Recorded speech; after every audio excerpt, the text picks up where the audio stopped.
Welcome back to my channel. This is the MMA Parlay King Fighting Guru coming at you with a nice big plus money parlay. Some confident picks for this weekend's UFC Mackenzie Dern versus Angela Hill card. I'm going to give you two great value picks and a lock of the week. So it's a 3-leg parlay paying pretty decent good plus money. You put like $1,000 on it, you're walking out with more than $3,000. All right, let's get started. Make this short and sweet. I'll be posting these videos a lot more often starting next week and so on. You should probably see about 2 or 3 per week, so don't forget to hit the like and subscribe button to keep notifications coming to you when they come on. We're starting pretty early in the week. The lines are looking pretty good right now. You don't want to wait too long because some line movement might start happening and we'll lose some value. So very important you get the bets locked in as soon as possible. Also check back on my Patreon. If you're a member especially, you'll get notifications after my weigh-in and face-off observations in case anybody looks depleted or not too good at the weigh-ins or face-offs, maybe bad weight cuts or whatever. I'll make some adjustments and notifications to the patrons. You can get the link in my subscription information. It'll give you the website where you can sign up for the Patreon. All right, let's get started. Easy one. This is a no-brainer. We'll start with the lock of the week. It's hard, usually I don't like to bet women's MMA, and with this type of a value, but this is as easy as a fight as it can get. This is more of a stepping stone. They're trying to make a name for this girl. She's on the up and coming. Her opponent's on her way out the door. She hasn't really looked too good against high-level competition. She's only kind of had one win in recent history that I can remember. She didn't even look that good in that, and that's against the Mandy Bone. We just seen how she got her win even via split decision with referee taking 2 points away from her opponent. She still barely won by split decision. That's how bad Mandy Bone's performance was, and that's what a can she is. With 2 points taken away in a 3-round fight, she barely got the win by decision. Had it been only 1 point taken, the judges would have still awarded her opponent that victory, so she would have lost the fight had it not been for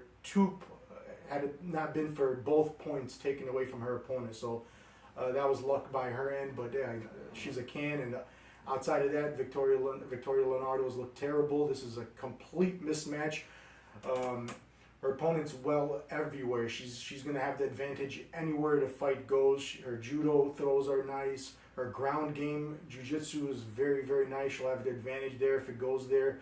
Grappling, the sprawls, the volume, the stamina, the different variances of martial arts that she can use, from the kicks to her punches, everything. She's just way more sharper. She should be like a minus 2,000 favorite. This is a no-brainer. There's no way Leonardo's going to pull away with a win, not by any way, not by decision, not by finish.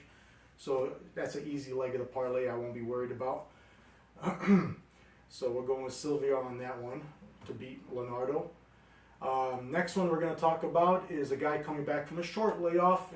They've been putting him up against a murderous row of opponents. I mean, guys at the top of the division.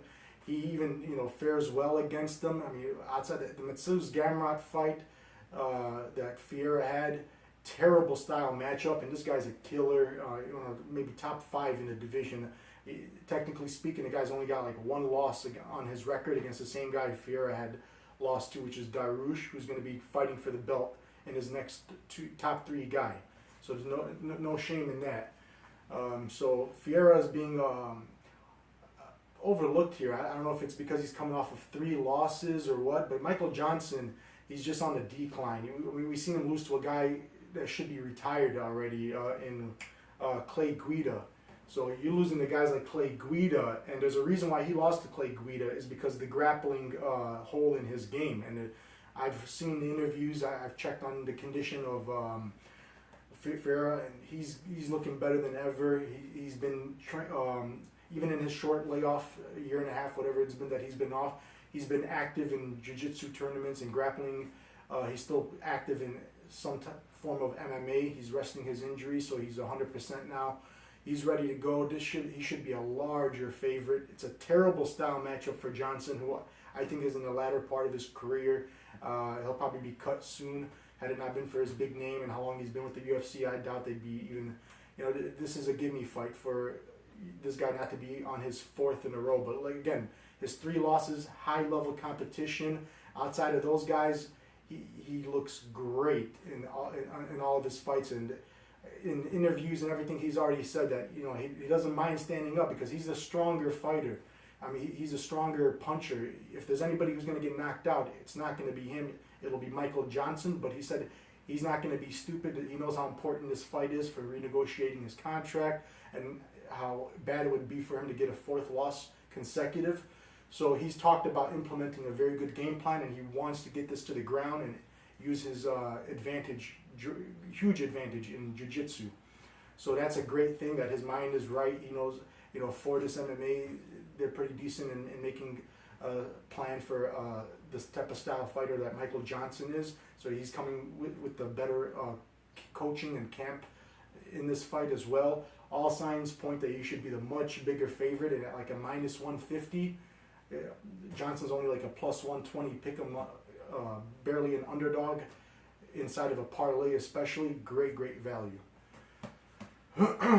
Let's see, we can also another fight would be Godinez. I think she's a great add to the parlay. She's fighting against a girl I'm not very high on. She's had no success in any fights against good level competition. She's even in her wins, she doesn't look very good. She barely edges them out, and just the improvements Godinez has been making, even though she's just come off of a win. She didn't have injuries, no serious like concussion, nothing serious that we need to be worried about. No breaks, no injuries, no submission attempts that could have like put her in any positions where we have to be worried about small injuries or anything. She'll be good. She's the more fresher. She's coming off of a pretty impressive performance.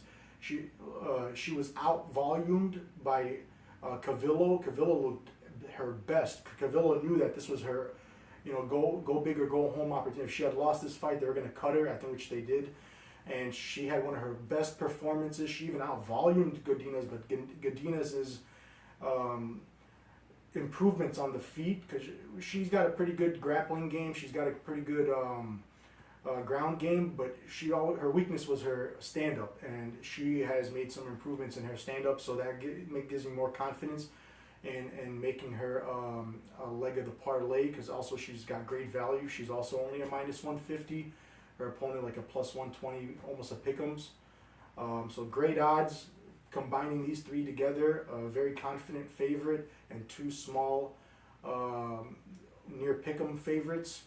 That's great value on a 3-leg parlay, not too many risks. I'd say you can go as big as you want on investing some money into that 3-legger. This is a free pick. If you want the rest of the picks, you guys can subscribe to the Patreon. I'll give you some also weigh-in observations and some other benefits and perks that you can look into that comes with being a member of the Patreon. All right, good luck on the fights this weekend. I'll see you guys in the next video.